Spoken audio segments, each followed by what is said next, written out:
নমস্কার, মাতৃ আদেশে আপনাদের সকলকে স্বাগত। আজকের ভিডিওটা একটু দেখুন, কারণ আজকের ভিডিওটায় আমি কোনো বিষয় নিয়ে আলোচনা করব না। আজকের বিষয়টা যেটা নিয়ে আলোচনা করব সেটা হচ্ছে আজকে আমাদের তন্ত্রশাস্ত্র এখন কেবলমাত্র কিছু লেখকের কাছে গল্প বানানোর খোরাক হয়ে গেছে। মানে এটা তন্ত্রশাস্ত্রের বিভিন্ন দেবদেবীকে তুলে ধরে নিয়ে আসা এবং তাদের কিছু সামান্য পূজা পদ্ধতির বর্ণনা এবং দেবীর বর্ণনা দিয়ে সেটিকে সেটি ধরে একটি গল্প লেখা। এটি এখন তন্ত্রশাস্ত্র এই জায়গায় পৌঁছে গেছে এবং তন্ত্রশাস্ত্রকে নিয়ে এই ধরনের ছেলেখেলা চলে আসছে। সেটা প্রথমেই আমি একটি ভিডিও বানিয়েছিলাম এই অভিক সরকার রচিত ভোগ গল্পটি নিয়ে।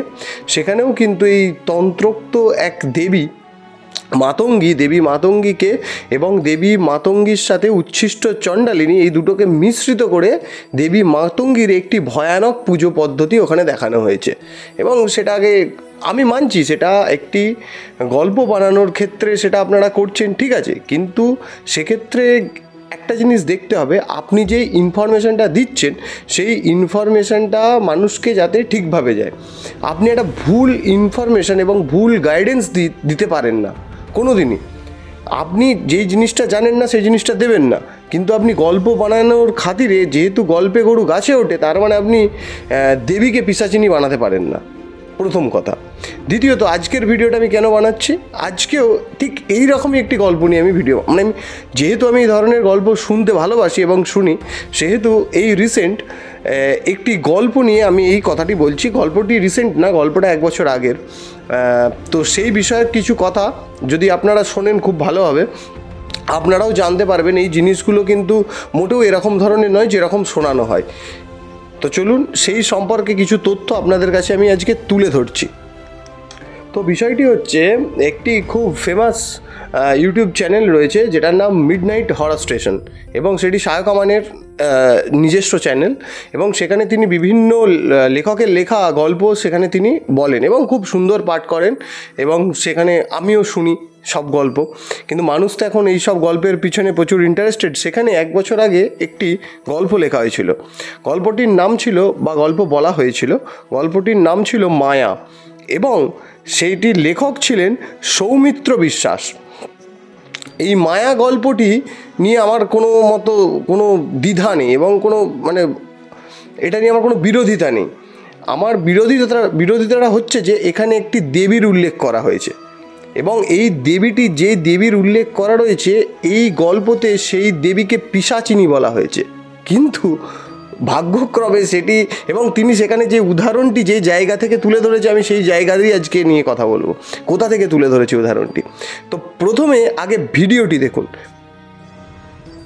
কথাটা কি আগচ্ছ? তার আগে কি রিং ছিল? ভূত ডামর তন্ত্রে সুর সুন্দরী নামটা দেখেছিলাম বলে মনে হয়।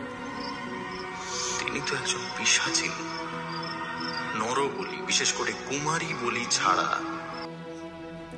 ভিডিওটি দেখলেন, এখানে যে বক্তা আছে সেই বক্তা কি বিষয়টি উল্লেখ করছেন, এই গল্পের মধ্যে যিনি বক্তা রয়েছেন সেই বক্তা এই গল্পটিতে যে ক্যারেক্টারটি রয়েছে সেই ক্যারেক্টারটি বলছে যে একটি ভাঙাচোরা মন্দির। এই গল্পটা আপনারা চাইলে শুনতে পারেন, এই ভাঙাচোরা মন্দির, এবং সেখানে তার উপরে একটি লেখা রয়েছে। কি লেখাটি রয়েছে?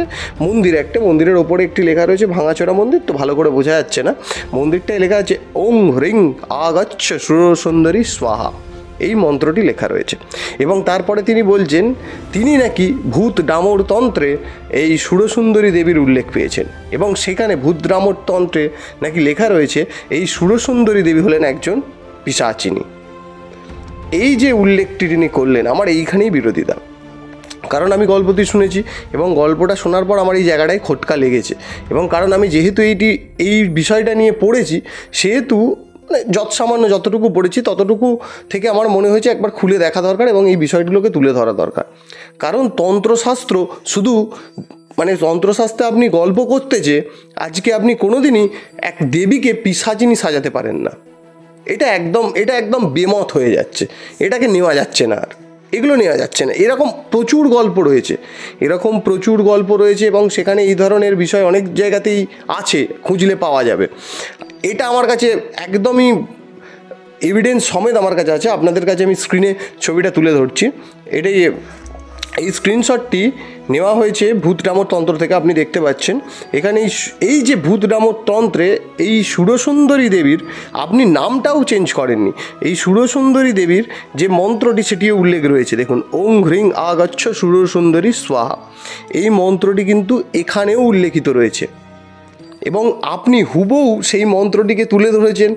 তারপরেও আবার মন্ত্রটিকে তো তুলে ধরেছেন, তার সাথে সাথে আপনি ওই দেবীর নামটিকেও পরিবর্তন করেননি, দেবীর নামটিকেও তুলে ধরেছেন। আমি সবই মেনে নিলাম, গল্পে গরু গাছে উঠছে আমি তাও মেনে নিলাম।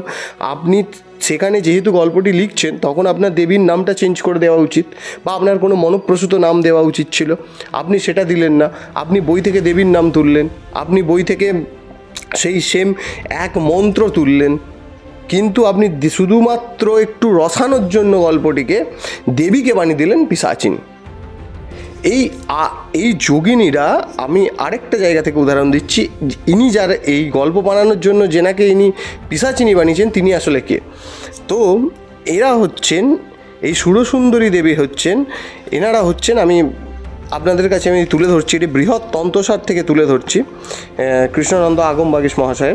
এই সুরসুন্দরী, মনোহরা, কনকবতী, কামেশ্বরী, রতিসুন্দরী, পদ্মিনী, নটিনী এবং মধুমতী, এনারা হচ্ছেন 8 জন মূল যোগিনী। এই 8 জন মূল যোগিনী হচ্ছেন মায়ের সহচরী এবং তার সাথে সাথে এনারা স্বয়ং মাতৃশক্তি থেকে সৃষ্ট, বা এনাদের সৃষ্টি হয়েছে এবং এনারা একদম দেবী, এনারা কোনো পিশাচিনী নন। এরপরে আমরা এই দেবীর বর্ণনায় আসছি। এখানে বৃহৎসারে দেবীর বর্ণনা বলা হচ্ছে, আপনারা দেখতে পাচ্ছেন, এই যোগিনী জগৎপ্রিয়া, ইহার বদন শশধরের ন্যায় সুদৃশ্য, দেহ গৌড়বর্ণ, পরিদেহ বিচিত্র বস্ত্র, স্তনোদ্বয় উচ্চ স্থূল, ইনি সকলকে অভয় প্রদান করেন। এনাকে দেখে কোথা থেকেও আপনার পিশাচিনী মনে হচ্ছে? মানে যা ইচ্ছা গল্প বানানোর তাগিদে আপনি জিনিসটা সব তুলে নিয়ে গেলেন, কেবলমাত্র রসানোর জন্য আপনি কোনোদিন একটা দেবীকে পিশাচিনী বানাতে পারেন না। মানে এটা অন্য কোনো শাস্ত্রের সাথে কেউ করে না।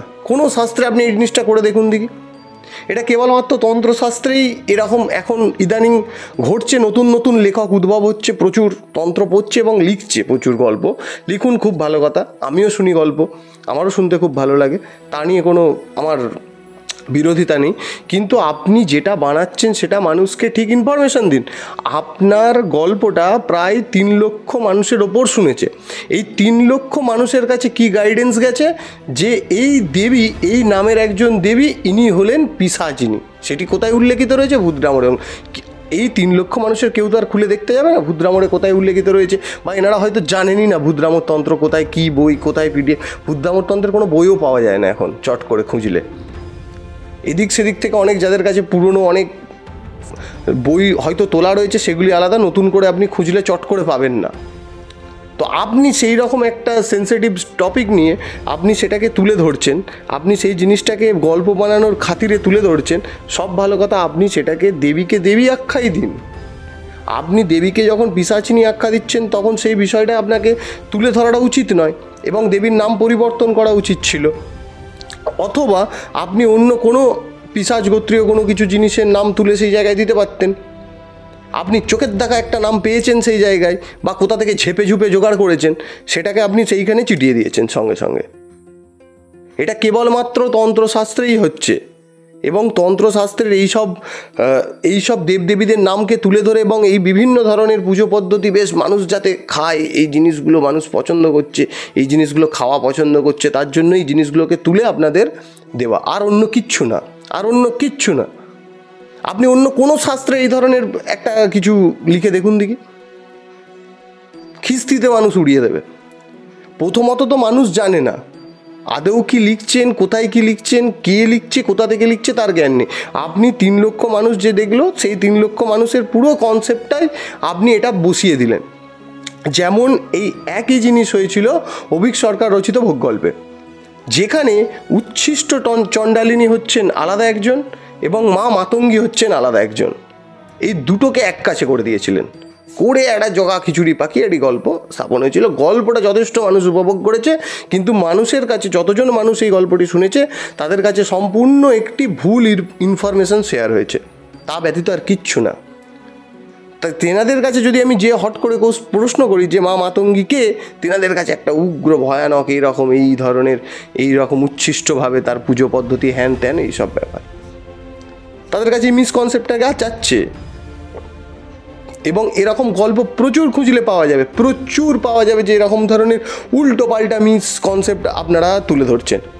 আমার লেখকের উদ্দেশ্যে এবং যিনি এই লেখাটি পাঠ করেছেন, গল্প যিনি পাঠ করেছেন সায়ক আমান, এই দুজনের উদ্দেশ্যে আমি অত্যন্ত ছোট্ট এবং আপনাদের থেকে অনেক ছোট, আমার বয়স, আমি অনেক ছোট আপনাদের থেকে এবং সব কিছুর দিক থেকেই আমি ছোট, কিন্তু এই দয়া করে এই জিনিস করবেন না।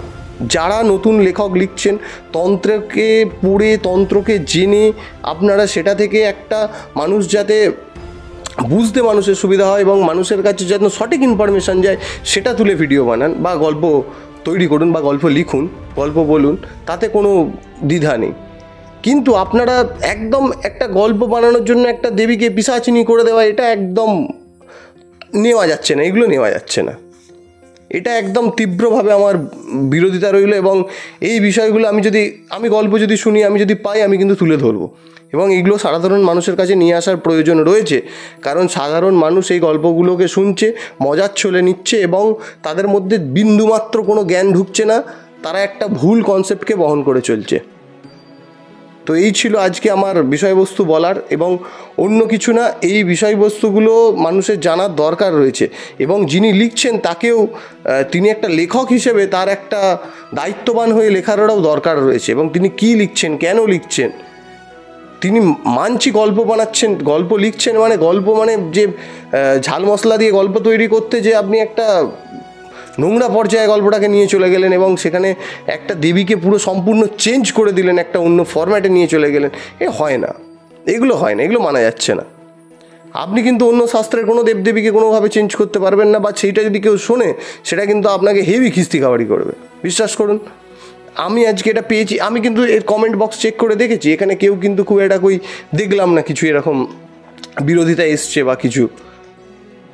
কিন্তু এই বিষয়গুলো সম্পর্কে আমার মনে হয় যে এই বিষয়গুলো আপনাদেরকে জানা দরকার, সঠিকভাবে ইনফরমেশান নেওয়া দরকার এবং তারপর সেই ইনফরমেশানটা মানুষের কাছে ফরওয়ার্ড করা বা ছড়ানো দরকার। শুধু নিজের গল্প বানানোর জন্য ভুল ইনফরমেশান মানুষের কাছে দয়া করে ছড়াবেন না, এইটুকুনি অনুরোধ রইল। আশা করছি পরের বার থেকে আপনি যদি এই ভিডিওটি দেখেন, আপনার কাছে যদি পৌঁছয়, তাহলে অবশ্যই আমি চাইবো যে পরের বার থেকে আপনারা এই সচেতনতা একটু বজায় রাখবেন, এই সচেতনতা একটু দেখবেন, যেটা মানুষকে দেবেন সেটা যেন সঠিক হয়, বাস এইটুকুনি।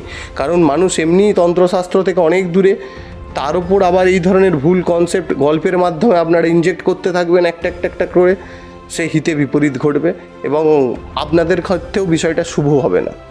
তো আজকের মতো এইটুকুনি। জয় গুরু, জয় মা।